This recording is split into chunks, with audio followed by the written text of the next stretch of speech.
Okay hello MSc welcome back to my channel. तो आज का हमारा जो वीडियो लेक्चर रहने वाला है, देखिए इस पे हम हमारा लास्ट लेक्चर डिस्कस कर रहे हैं इलेक्ट्रॉन डिफ्रैक्शन यूनिट के अंदर। ओके, जिसे हम बोल रहे हैं लेक्चर नंबर 4। ओके, अब देखिए आज के इस फोर्थ लेक्चर का टॉपिक भी काफी छोटा है, जो है आपका एल्यूसिडेशन of structure of a simple gas phase molecule. इसका मतलब क्या है, आपने क्या करना है, इलेक्ट्रॉन डिफ्रैक्शन टेक्निक के यूज करते हुए किसी भी सिंपल गैसियस मॉलिक्यूल का स्ट्रक्चरल एल्यूसिडेशन करना है, या फिर आप बोल सकते हैं स्ट्रक्चरल डिटर्मिनेशन करना है। ओके, अब कैसे डिटर्मिनेशन होगा, तो देखो ना, कुछ नहीं करना। मैंने एक चीज आप बताइए कि जब मैंने आपको लेक्चर नंबर फर्स्ट प्रोवाइड किया था, तो उसमें मैंने आपको इलेक्ट्रॉन डिफ्रैक्शन की एप्लीकेशंस बताई थी। उन एप्लीकेशन में हमने ये चीज डिस्कस की थी ना, कि हम किसी भी इलेक्ट्रॉन डिफ्रैक्शन टेक्निक की हेल्प से जो हमारे गैसियस मॉलिक्यूल होते हैं उनका स्ट्रक्चरल एल्यूसिडेशन कर सकते हैं। कैसे कर सकते हैं, किसी भी गैसियस मॉलिक्यूल में कितना बॉन्ड एंगल है, कितनी बॉन्ड लेंथ है, उसको अगर हम प्रिडिक्ट कर ले तो हम उसका स्ट्रक्चर भी प्रिडिक्ट कर सकते हैं। मैं आपको नीचे भी एग्जांपल भी दूंगी, ठीक है। मतलब सपोज कीजिए आपको कोई एक मॉलिक्यूल, मैंने गैसियस मॉलिक्यूल दे दिया, और आपको क्या है, इलेक्ट्रॉन डिफ्रैक्शन टेक्निक की हेल्प से क्या है, ये पता चल गया कि उस गैसियस मॉलिक्यूल का बॉन्ड एंगल कितना है, बॉन्ड लेंथ कितना है। तो ऑब्वियस सी बात है, on the basis of bond length and bond angle आप उसकी ज्योमेट्री, उसका शेप बता सकते हैं। तो वही चीज आपसे पूछी गई है कि आप कैसे इलेक्ट्रॉन डिफ्रैक्शन की हेल्प से, इलेक्ट्रॉन डिफ्रैक्शन टेक्निक की हेल्प से किसी भी सिंपल गैसियस फेस मॉलिक्यूल का स्ट्रक्चरल एल्यूसिडेशन कर सकते हैं। तो यहाँ पे आपको ज्यादा कुछ लिखने को है नहीं मटेरियल, आपने जस्ट इतना करना है। अगर ये टॉपिक आपसे पूछा जाता है तो यहाँ पे मैं आपको 2 स्लाइड का मटेरियल शेयर करने वाली हूँ। उसके साथ साथ अगर ये आपको कम पड़ेगा, या फिर आप बोल सकते हो ज्यादा मार्क्स का अगर आपका क्वेश्चन बनता है, तो उससे पहले आई थिंक आपको इलेक्ट्रॉन डिफ्रैक्शन भी एक्सप्लेन करना चाहिए, क्योंकि हमको क्या है, यहाँ पर स्ट्रक्चरल एल्यूसिडेशन करना है, जो कि इलेक्ट्रॉन डिफ्रैक्शन के थ्रू करना है।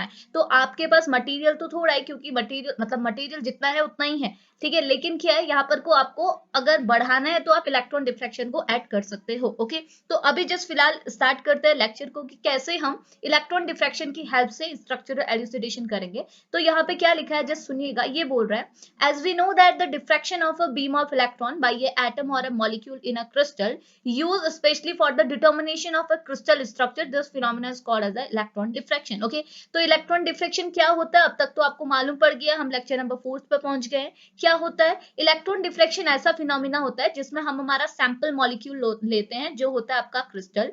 इस क्रिस्टल में जो एटम्स प्रेजेंट होते हैं, इन क्रिस्टल पे जो मॉलिक्यूल प्रेजेंट होता है, उस पे हम इलेक्ट्रॉन की बीम पास कराते हैं। और ये इलेक्ट्रॉन की बीम जब आपके क्रिस्टल में प्रेजेंट हुए एटम से टकराती है, स्ट्राइक करती है, तो ये एटम इन बीम को क्या है, बाहर की ओर स्कैटर्ड कर देता है, बाहर की ओर डिफ्रैक्ट कर देता है। तो इस ओवरऑल फिनोमिना को, अब यहाँ पर आपकी नंबर ऑफ इलेक्ट्रॉन बीम होंगी for a number of molecules और एटम जो आपके क्रिस्टल में प्रेजेंट है। तो यहाँ पे आपको क्या है, नंबर ऑफ ये डिफ्रैक्टेड रेज आपको देखने को मिलती है। और ये डिफ्रैक्टेड रेज जब आपको मैंने इंस्ट्रूमेंटेशन दिखाया था, वहां एक्सप्लेन किया था कि इनके सामने क्या होती है, फ्लोरोसेंस की स्क्रीन होती है, उसमें आपको क्या है, ये डिफ्रैक्टेड पैटर्न आपको देखने को मिलता है। उन डिफ्रैक्टेड पैटर्न के बेसिस पे आप अपने क्रिस्टल को स्टडी करते हैं। ओके, तो ऐसे ही जो फिनोमिना है, इसी को बोला जाता है इलेक्ट्रॉन डिफ्रैक्शन। तो फॉर्मूला मतलब सॉरी डेफिनेशन आप बोलेंगे, as we know that electron diffraction क्या होता है। इलेक्ट्रॉन डिफ्रैक्शन एक ऐसा फिनोमिना है जिसमें आपको क्या देखने को मिलता है, डिफ्रैक्शन देखने को मिलता है। किसका डिफ्रैक्शन देखने को मिलता है, इलेक्ट्रॉन बीम का देखने को मिलता है। किसके थ्रू,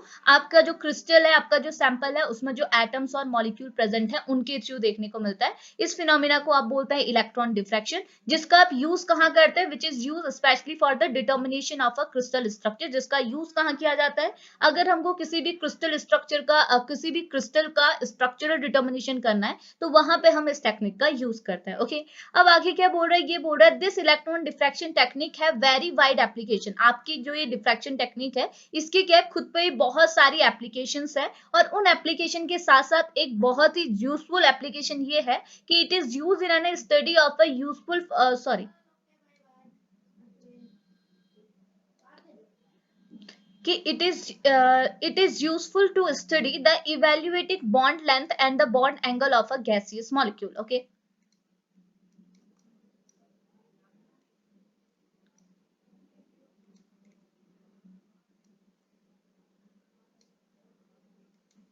उसके साथ साथ क्या है, it is useful to studies का और एप्लीकेशन क्या है कि इसकी हेल्प से, आप इस टेक्निक की हेल्प से आप किसी भी गैसियस मॉलिक्यूल में क्या बॉन्ड लेंथ है, क्या बॉन्ड एंगल है, आप उसको भी इवेल्युएट कर सकते हैं, उसको भी आप डिटरमाइन कर सकते हैं, जो कि हमने यहाँ पर बताना और इसी पॉइंट को आपने यहाँ पर को एक्सप्लेन करना है, क्योंकि हमने क्या है गैसियस मॉलिक्यूल का स्ट्रक्चरल एलुसिडेशन की बात की है। तो गैसियस मॉलिक्यूल में यहाँ पर को इस टेक्निक के थ्रू आप क्या प्रिडिक्ट कर सकते हैं, उसमें कितना बॉन्ड एंगल है, कितना बॉन्ड लेंथ है, और अगर ये प्रिडिक्ट कर पाएंगे तो ऑब्वियस सी बात है आप उसका स्ट्रक्चर क्या है वो भी प्रिडिक्ट कर सकते हैं। ओके, आगे क्या बोल रहा है, ये बोल रहा है the accuracy of a bond length obtain from the electron diffraction studies comparable to that of the X-ray diffraction studies. Okay, तो यहाँ बोल रहा है ना आपको एक्यूरेसी भी बहुत बढ़िया मिलती है, मतलब ऐसा नहीं है कि आपको गलत गलत इंफॉर्मेशन आपको यहाँ पर मिल सकती है, मतलब समझ में आ रहा है ना, यहाँ पर को आपको क्या है एक्यूरेसी भी बहुत अच्छी मिलती है, आपको एक बहुत अच्छी एक्यूरेसी के साथ किसी भी गैसियस मॉलिक्यूल का बॉन्ड लेंथ बॉन्ड एंगल आपको मिलता है, जैसे आपको एक्सरे डिफ्रेक्शन में मिलता था। एक्सरे डिफ्रेक्शन भी जो आपकी टेक्निक है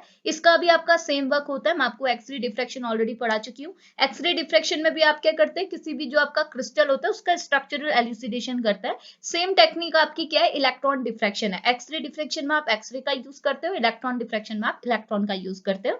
तो ये बोल रहा है कि एक्सरे डिफ्रैक्शन की तरह क्या आपके ये इलेक्ट्रॉन डिफ्रैक्शन में भी एक अच्छी खासी एक्यूरेसी, एक अच्छी एक्यूरेसी के साथ आपके गिवन गैसियस मॉलिक्यूल का आप बॉन्ड लेंथ और बॉन्ड एंगल निकाल सकते हैं with the help of this electron diffraction technique. Okay, तो लास्टली ये क्या बोल रहा है, ये बोल रहा है that's why we can say that it is very useful method of elucidation of a gaseous molecule. तो इसलिए हम ये बोल सकते हैं कि ये बहुत बढ़िया टेक्निक है अगर हमने किसी भी गैसियस मॉलिक्यूल का स्ट्रक्चरल एल्यूसिडेशन करना है, स्ट्रक्चरल डिटर्मिनेशन करना है। ओके, अब कैसे होगा, जैसे यहाँ पे एग्जांपल्स आपको दिए हुए हैं, यहाँ पे देखिए, यहाँ पे हमने क्या लिया, हमारे 4 टाइप के कंपाउंड लिए, 4 एग्जांपल आपके लिए इनफ रहेंगे। ये चारों के चारों आप देख सकते हैं गैसियस मॉलिक्यूल है। अब हमसे क्या बोला गया है, इन गैसियस मॉलिक्यूल का आपने क्या निकालना है, स्ट्रक्चरल एल्यूसिडेशन निकाल करना है, यानी कि इनका स्ट्रक्चरल डिटर्मिनेशन करना है with the help of electron diffraction technique. तो आप कैसे करेंगे, आपको पता है इलेक्ट्रॉन डिफ्रैक्शन टेक्निक की हेल्प से आप बॉन्ड ऑर्डर और बॉन्ड लेंथ निकाल सकते हैं। तो फर्स्टली आप क्या करोगे, इस टेक्निक के थ्रू बॉन्ड लेंथ और बॉन्ड ऑर्डर की वैल्यू निकालोगे। तो देखो CCl4 की हमको बॉन्ड ऑर्डर पता चला कि यहाँ पर को 2 क्लोरीन के बीच में सिंगल बॉन्ड रहता है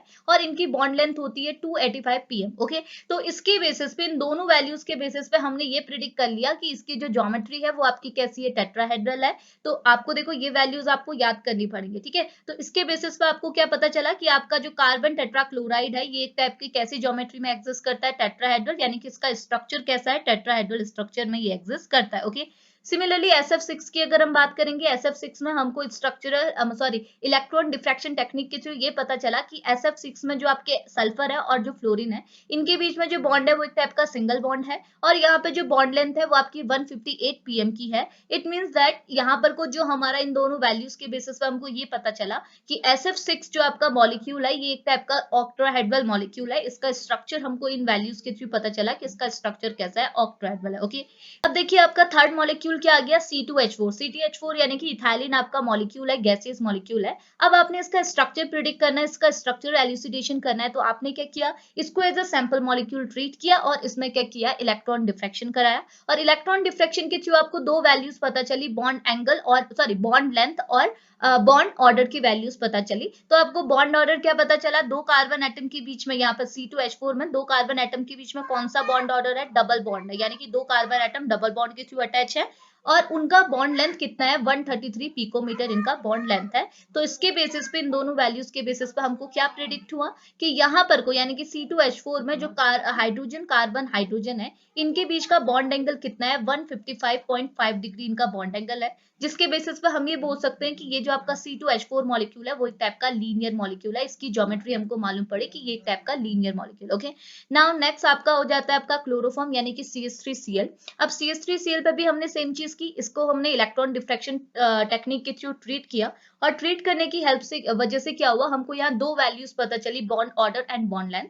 तो बॉन्ड ऑर्डर की वैल्यू आपको CH3Cl की क्या मालूम पड़ेगी, CH3Cl में जो कार्बन एंड हाइड्रोजन है इनके बीच में आपको बॉन्ड ऑर्डर क्या मिलेगा, सिंगल बॉन्ड मिलेगा, यानी कि यहाँ पर को बॉन्ड ऑर्डर कितना है, 1 है। उसके साथ साथ जब आपने इसकी बॉन्ड लेंथ प्रिडिक्ट की तो आपको बॉन्ड लेंथ कितनी मिली, 111 पिकोमीटर, यानी कि 111 pm आपको यहाँ पर को ऑब्टेन हुई। ओके, अब इन वैल्यूज के बेसिस पे आपको क्या पता चला, यहाँ पर को आपके CH3Cl में जो आपका बॉन्ड एंगल रहने वाला है वो आपका 110 रहने वाला है, और 110 की बेसिस पे आप ये बोल सकते हो कि आपका जो ये CH3Cl मॉलिक्यूल है वो एक टाइप का टेट्राहेड्रल ज्योमेट्री में एग्जिस्ट करेगा। टेट्राहेड्रल ज्योमेट्री का बॉन्ड एंगल कितना होता है? 109.5 डिग्री। तो यहाँ पर को क्या हुआ, हम लोग ये बोल सकते हैं कि ये दोनों ऑलमोस्ट बराबर ही, अप्रॉक्स बिल्कुल सेम है। तो इस बेसिस पे हम ये बोल सकते हैं कि आपका जो ये क्लोरोफॉर्म है CH3Cl है, ये एक टाइप का टेट्राहेड्रल ज्योमेट्री में एग्जिस्ट करेगा। तो हमने क्या है यहाँ पर कोई स्ट्रक्चरल एल्यूसिडेशन किया इन गैसियस मॉलिक्यूल का, किसके बेसिस पे? उनकी बॉन्ड लेंथ और बॉन्ड ऑर्डर के बेसिस पे, जो कि हमको कहाँ से ऑब्टेन हुई थी? जब हमने उसे इलेक्ट्रॉन डिफ्रैक्शन टेक्निक के थ्रू ट्रीट किया। ओके,